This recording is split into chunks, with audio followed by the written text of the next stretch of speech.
تمام تر تعریفیں وحدہ لا شریک اللہ رب العزت کی، جو ہمارا خالق اور مالک ہے، اور کروڑوں اربوں درود و سلام آخری نبی حضور اقدس صلی اللہ علیہ وسلم پر، جن کا امتی ہونے کا ہمیں شرف نصیب ہوا۔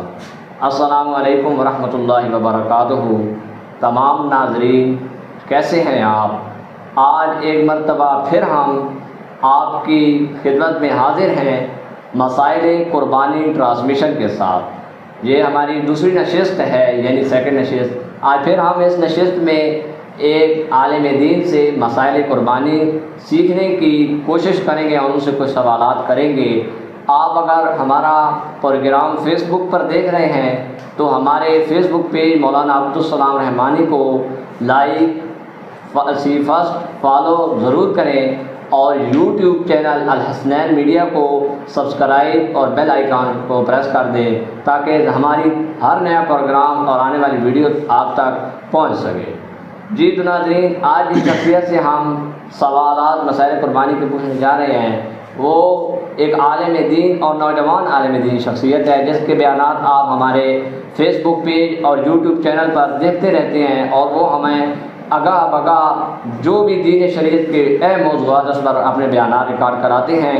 میری مراد عالم دین، نوجوان عالم دین حضرت مولانا حافظ محمد احسان صاحب ہیں، جن کا میں بے حد مشکور ہوں کہ انہوں نے اپنی مصروفیات میں سے وقت دیا۔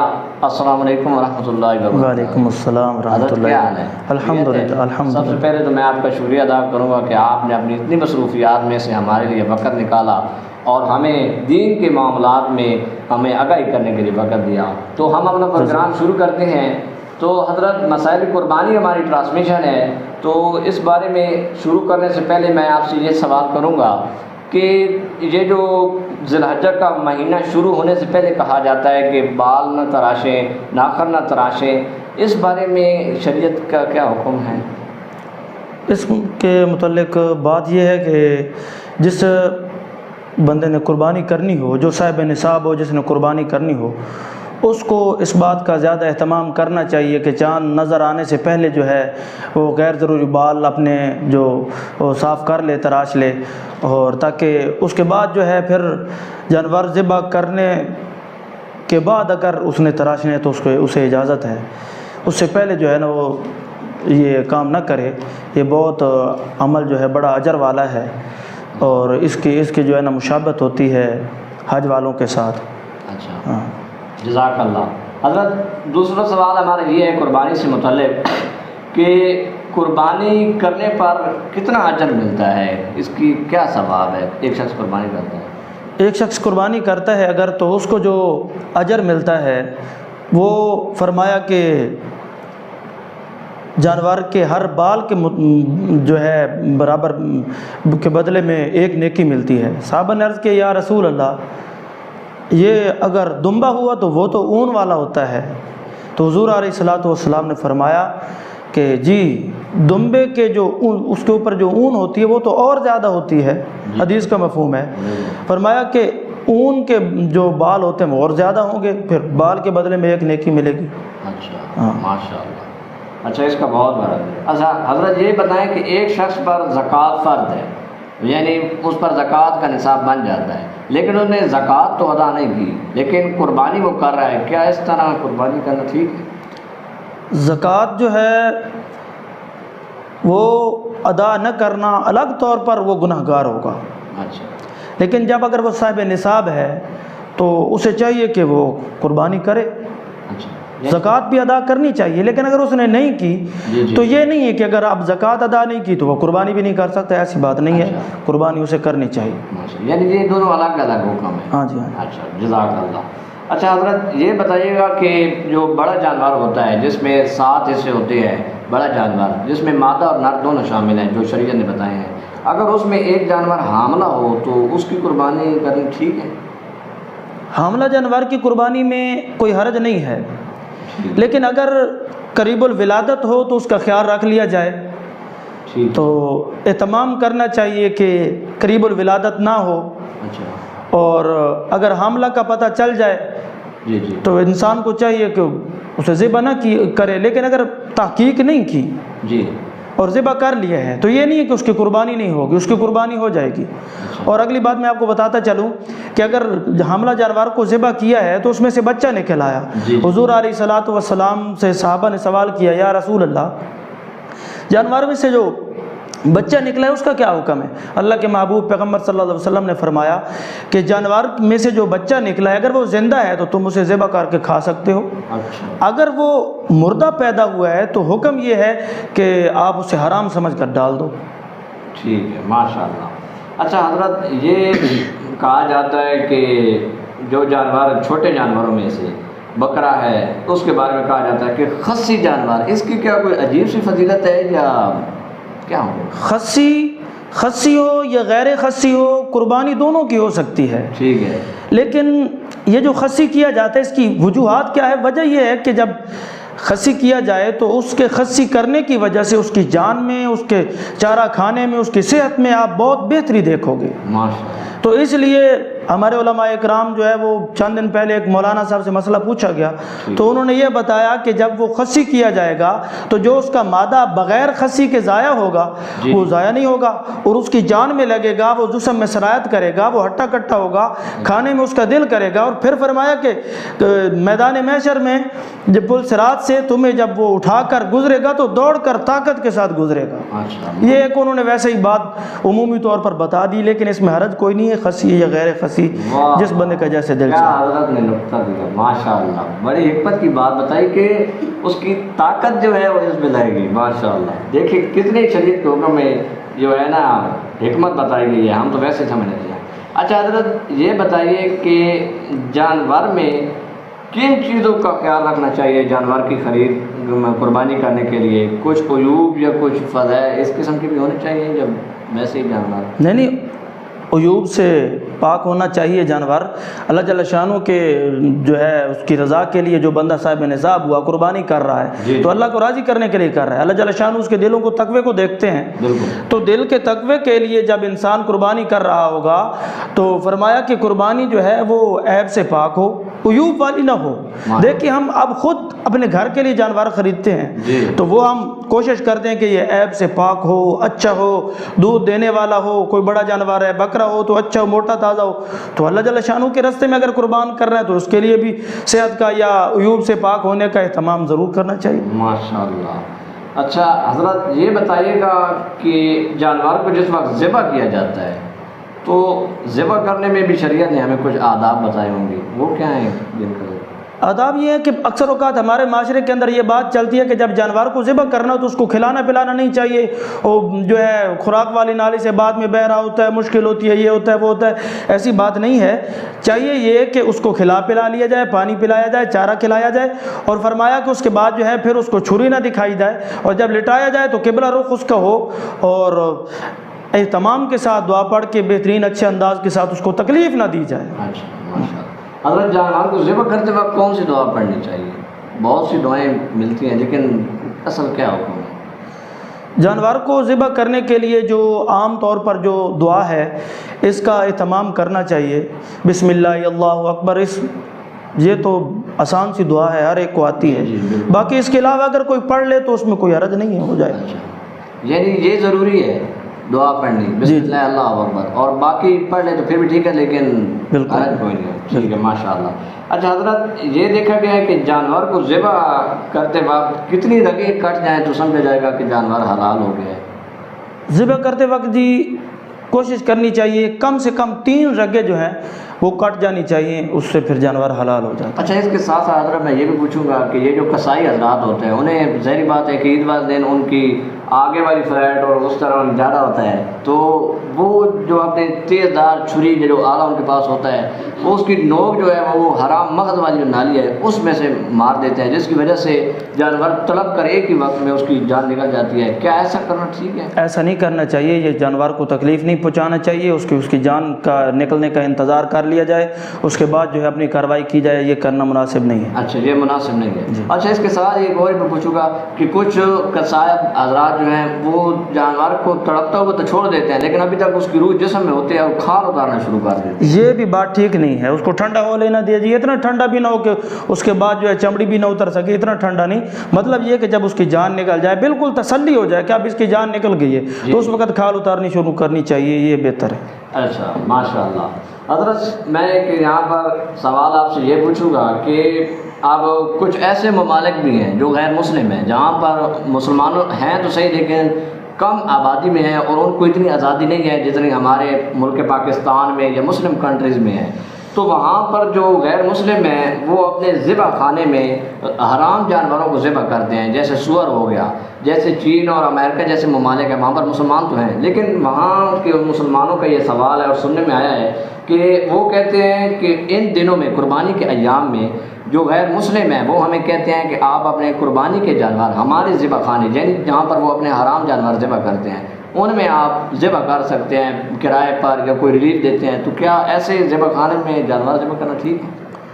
اگر 3 دن کے لیے جو قربانی کے ایام ہوتے ہیں ان دنوں کے لیے اگر وہ آپ کو دے دیں تو اچھی طرح پاک کر کے بہترین انداز کے ساتھ وہاں اپنا کام کیا جا سکتا ہے، حلال جانور ذبح کیے جا سکتے ہیں، اس میں حرج نہیں ہے۔ اچھا ماشاء اللہ۔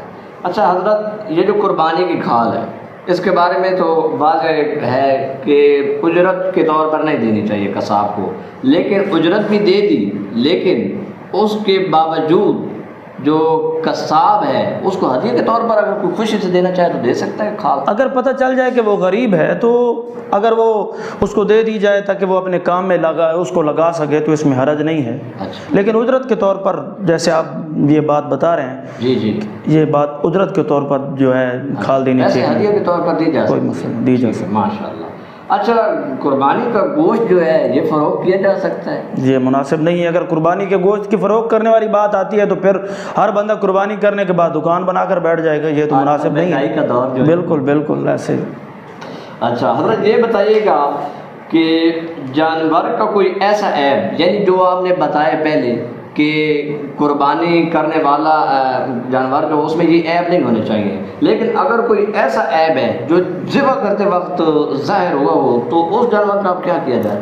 ذبح کرتے وقت اگر جانور کا عیب ظاہر ہوا ہے تو آپ مذبح خانے کے اندر آپ نے لٹا لیے، اس کے بعد اگر آپ کو پتہ چلا ہے تو اس میں کوئی حرج نہیں ہے، کر لینی چاہیے۔ ہاں اگر پہلے ہو تو اس کو چھپانا نہیں چاہیے، کیونکہ پھر وہی بات آگے اللہ جل شانہ کے رستے کے اندر جو جانور ذبح کیا جائے وہ عیب سے پاک ہو، کوئی اسے ایسا معاملہ نہ ہو جس کی وجہ سے وہ قربانی پر نہ لگ سکتا ہو۔ اچھا ماشاء اللہ۔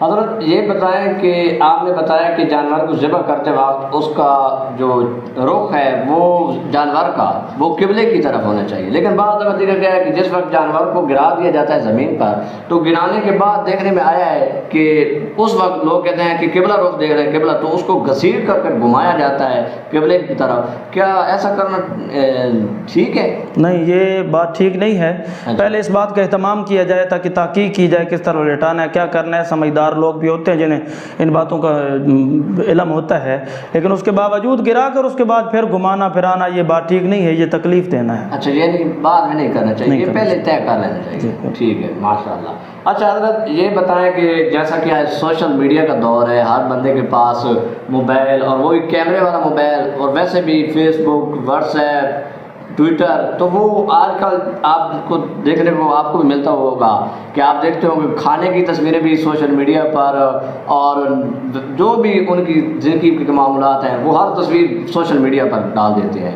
اسی طرح قربانی کا موقع ہے تو قربانی کے جانوروں کی تصویریں بھی سوشل میڈیا پر ڈال دیتے ہیں کہ دیکھیں ہم اتنا مہنگا جانور لے آئے اور یہ کر رہے ہیں اور اس کی ویڈیو، کیا اس طرح کرنا ٹھیک ہے سوشل میڈیا پر؟ قربانی کے جانور کی تشہیر جو ہے یہ ایک ریا میں آتی ہے کہ جناب دکھلاوا کیا جا رہا ہے کہ فلاں نے 1 لاکھ کی قربانی کی، جی جی، تو پھر آپ نے وہ حدیث پاک سن رکھی ہوگی کہ قیامت والے دن اللہ جل شانہ ریا کے لیے جس بندے نے جو عمل کیا ہوگا اللہ جل شانہ فرمائیں گے کہ جس کے دکھانے کے لیے تو نے عمل کیا تھا جا اسی سے جا کے اس کا بدلہ لے، میں بدلہ نہیں دیتا کیونکہ اس میں اللہ کی رضا نہیں تھی۔ اچھا یعنی اتنی سخت وعید ہے؟ جی بھائی، جی ناظرین تو دیکھ لیں جو سوشل میڈیا پر اپنے جانوروں کی اور قسم کی اپنی ویڈیو اور تصویریں لگاتے ہیں نا، کتنی حضرت جی فرما رہے ہیں کتنی سخت اس کے بارے میں وعید ہے۔ تو اس کا خیال کر لیں کہ سوشل میڈیا کا استعمال شریعت کے مطابق کریں، علماء سے پوچھ کر کریں کہ سوشل میڈیا کا استعمال کس طرح کرنا چاہیے۔ حضرت بہت ہی آپ اچھے انداز میں ہماری رہنمائی فرما رہے ہیں، اللہ تعالیٰ آپ کے عمل عمر میں برکت عطا فرمائے اور علم میں بھی۔ میں آپ کے سے یہ بھی سوال پوچھوں گا کہ ایک شخص نے بڑے جانور لیا، بڑا جانور جس میں 7 حصے ہوتے ہیں، اور اس نے کہا کہ میں اپنی طرف سے ہی کروں گا یہ جانور، لیکن بعد میں اس نے کہا کہ اس میں باقی لوگوں کو میں شریک کر سکتا ہوں، کیا کر سکتا ہے اس طرح؟ اس میں کوئی حرج نہیں ہے۔ اچھا، ہاں اس میں کوئی حرج نہیں ہے، کوئی حرج نہیں ہے، کر سکتا ہے۔ اچھا۔ لیکن یہ مطالعے کے اندر یہ بات آئی ہے کہ اگر غریب نے ایسا معاملہ کیا ہے اچھا، تو اسے چاہیے کہ وہ جیسے نیت اس نے جانور لے کر کی تھی جی اسی طرح اپنے طور پر الگ طور پر ایک ہی پورا کا پورا کرے۔ اللہ، اچھا یہ حکم بھی ہے؟ جی جی، بہت آپ نے پوائنٹ والی نقطے والی بات آپ نے بتائی۔ اچھا، ایک سوال اسی سے متعلق ہے کہ ایک شخص جو بڑے جانور میں حصے ہوتے ہیں، ایک شخص اپنی طرف سے 2-3 حصے بھی رکھ سکتا ہے؟ کوئی حرج نہیں، رکھ سکتا ہے۔ اچھا، 7 تک کی اجازت ہے، الگ طور پر 7 رکھنا چاہیے، اس سے کم رکھنا چاہے رکھ سکتا ہے۔ ماشاء اللہ۔ اچھا، ایک شخص نے قربانی کا جانور خریدا لیکن وہ مر گیا، اب اس کے بارے میں کیا حکم ہے؟ اگر وہ غریب تھا تو وہ قربانی ساقط ہو گئی، اگر امیر تھا تو اسے چاہیے کہ اور خرید کر قربانی پر قربان کرے۔ اچھا، قربانی کا جانور تبدیل بھی کیا جا سکتا ہے؟ کوئی حرج نہیں، کر سکتے ہیں۔ اچھا، کر سکتے ہیں۔ اچھا حضرت، اس کے ساتھ ساتھ آپ ہمیں یہ بتائیں کہ قربانی کے عیوب بھی آپ نے بتا دیے، ذبح کرنے کے آداب بھی بتائے، اس کے ساتھ یہ بتائیں کہ قربانی کے جو گوشت ہے کیا وہ سارا کھا سکتے ہیں یا کچھ اس میں سے مکروہات بھی ہیں جو نہیں کھانے چاہیے؟ مکروہات ہیں جی، اچھا، ہاں مکروہات جو ہے ان کو استعمال کرنا مناسب نہیں ہے، جیسے عام طور پر آج معاشرے کے اندر جو ہے کپورے استعمال کیے جاتے ہیں یا پیشاب گاہ جو ہے اس کو استعمال تو کوئی نہیں کرتا، لیکن وہ مکروہات میں یہ چیزیں آتی ہیں تو ان سے جو ہے دور رہنا چاہیے، بچنا چاہیے۔ اچھا، یہ کپورے بھی نہیں کھانے چاہیے؟ کوئی گنجائش نہیں ہے؟ نہیں، چھٹی نہیں مل سکتی؟ نہیں مل سکتی، یہاں سے یہ کوئی معاملہ بھی نہیں ہے۔ ہمارے معاشرے کے اندر اس کو جو ہے نا علاج کے طور پر کہتے ہیں کہ یہ جناب فلاں چیز کا علاج ہے اس لیے استعمال کیے جائیں، یہ بھی مناسب نہیں ہے۔ کہا جاتا ہے کہ طاقت آتی ہے ان سے؟ نہیں نہیں نہیں، ایسی کوئی بات ہی کوئی نہیں ہے۔ اچھا، طاقت آتی ہے تو طاقت تو پھر جو ہے انسان اگر شراب پی لے تو کمزور ہو تو پھر وہ بھی کہتا ہے کہ اب میں بھی جان میں جان آ گئی اور میں بھی صحت مند ہو گیا ہوں اور میں بھی ایسے کر سکتا ہوں جناب، تو پھر کیا شراب بھی طاقت کے لیے استعمال کی جا سکے؟ ایسی معاملہ نہیں ہے، تو کوئی حرام چیز ہے پھر حلال ہو جائے گی طاقت کے لیے۔ اچھا حضرت، یہ بتائیے گا کہ قربانی اولاد کی طرف سے بھی کی جا سکتی ہے؟ جی بالکل، اگر صاحب نصاب ہو، اللہ جل شان نے اتنی وسعت عطا فرمائی ہو تو اولاد کی طرف سے کر سکتے ہیں، کوئی معاملہ نہیں، لیکن اس بات کا خیال رکھا جائے کہ خود قربانی کر رہا ہو، ایسا نہ ہو کہ خود بھی نہ کر رہا ہو اور اولاد کی طرف سے قربانیاں کرتا جا رہا ہو۔ اچھا، یہ بات مناسب نہیں ہے، بالکل بالکل۔ ماشاء اللہ۔ اور یہ جو وصیت کے مطابق قربانی ہوتی ہے اس کے بارے میں؟ مال کے وصیت جو ہے یہ مال کے تہائی حصے میں لاگو ہوتی ہے، تو فرمایا کہ وصیت جب کسی نے کر دی ہے تو ایک دفعہ قربانی کرنا جائز ہے۔ اچھا، ہاں، یہ نہیں کہ جب بھی قربانی آئے گی مال تقسیم ہو گیا اور جناب حقداروں کے پاس پہنچ گیا اس کے بعد بھی اہتمام کرتا رہے، یہ بات ٹھیک نہیں ہے۔ وصیت سمجھ کر کرتا رہے کہ فلاں نے وصیت کی تھی، اسی سال کرتا رہے، اس میں تکرار نہیں ہے۔ اچھا، ماشاء اللہ۔ حضرت، دیکھنے میں یہ آیا ہے کہ آج کل ایک شخص جو ہے وہ ذریعہ معاش کے لیے بیرون ممالک یا بیرون شہر چلا جاتا ہے، تو وہ وہاں سے پیسے بھیج دیتا ہے اپنے گھر والوں کی طرف کہ میری طرف سے آپ قربانی کر لیں، مجھے چھٹی نہیں مل سکتی یا میں نہیں آ سکتا، تو وہ قربانی کرتے ہیں۔ کیا اس طرح قربانی ہو جاتی ہے اور اس قربانی کے کرنے کا طریقہ کیا ہے؟ مختصر جواب یہ ہے جی کہ قربانی کا جانور اور اس کا مالک جس ملک میں یا جس شہر میں ہوں وہاں کا قربانی کا ایک دن ہونا جو ہے وہ لازمی ہے۔ اچھا، دن ایک قربانی کا ہی ہو، یعنی یہ نہ ہو یہاں پاکستان کے اندر اس کی قربانی ہے اور یہاں قربانی کی جا رہی ہے اور وہ جناب سعودی عرب میں بیٹھے اور وہاں تو اس دن قربانی والا دن نہیں ہوتا، یعنی عید کا دن ہو وہاں بھی یا کسی ملک میں بھی، آج کسی ملک میں بھی۔ اب تو پاکستان میں بھی آپ نے دیکھا ہوگا کہ وہ پشاور والے ایک دن پہلے کر دیتے ہیں۔ جی جی بالکل، تو پاکستان میں بھی ہے اس لحاظ سے کہ ایک شخص پشاور ہے اور ایک کسی اور علاقے میں ہے تو اس سے ایام ایک ہی ہونے چاہیے، عید کا دن ہو۔ اچھا، ماشاء اللہ۔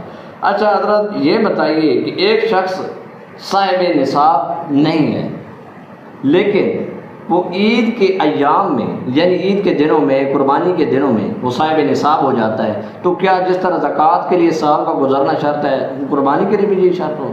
زکوٰۃ کے لیے سال کا گزرنا جو شرط ہے، قربانی کے لیے یہ جو ہے اصول نہیں ہے۔ اچھا، قربانی 3 دن 10 ذی الحجہ 11 12 12 کی شام تک، اچھا 3 دنوں میں کسی وقت بھی اگر وہ صاحب نصاب ہو گیا ٹھیک، تو اسے چاہیے کہ اپنی قربانی خریدے اور اس کو ذبح کرے اللہ جل شانہ کی رضا کے لیے۔ جی ناظرین، آپ سمجھ لیں کہ کوئی شخص ان دنوں میں بھی ہو گیا نا صاحب نصاب، تو قربانی اس کو کرنی پڑے گی، یہ نہیں ہے کہ اگلا سال گزرتا ہے۔ اچھا حضرت یہ بتائیے کہ قربانی کی قضا کا کیا طریقہ ہے؟ قربانی اگر قربانی کے دن گزر گئے ہیں جی تو پھر قضا کا طریقہ کار یہی ہے کہ اس قربانی کی جو ہے قیمت ہے وہ صدقہ کی جائے اللہ جل شانہ کے راستے کے اندر۔ اچھا، اور اگر ایک شخص کے ذمہ کئی سالوں کی قربانی ہے تو اس کی قضا کا کیا طریقہ ہوگا؟ اس کا مختصر جواب یہی ہے کہ حساب لگا لیا جائے کتنے سالوں کی قربانی اس نے نہیں کی، جی جی تھا صاحب نصاب بالکل، لیکن قربانی نہیں کی تو حساب کر کے اتنی قیمت جو ہے وہ صدقہ کی جائے۔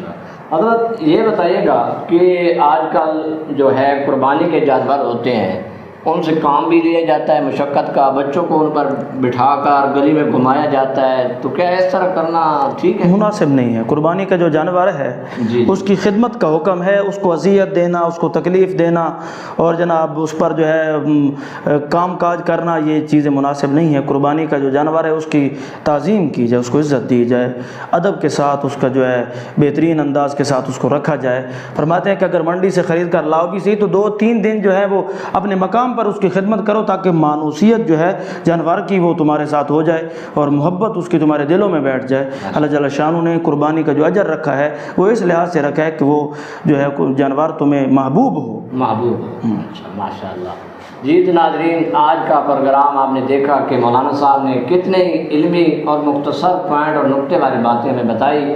آج کے پروگرام سے یہی کچھ تھا، میں آپ سے اجازت چاہتا ہوں، انشاءاللہ پھر کسی ایسے ہی پروگرام کے ساتھ آپ کی خدمت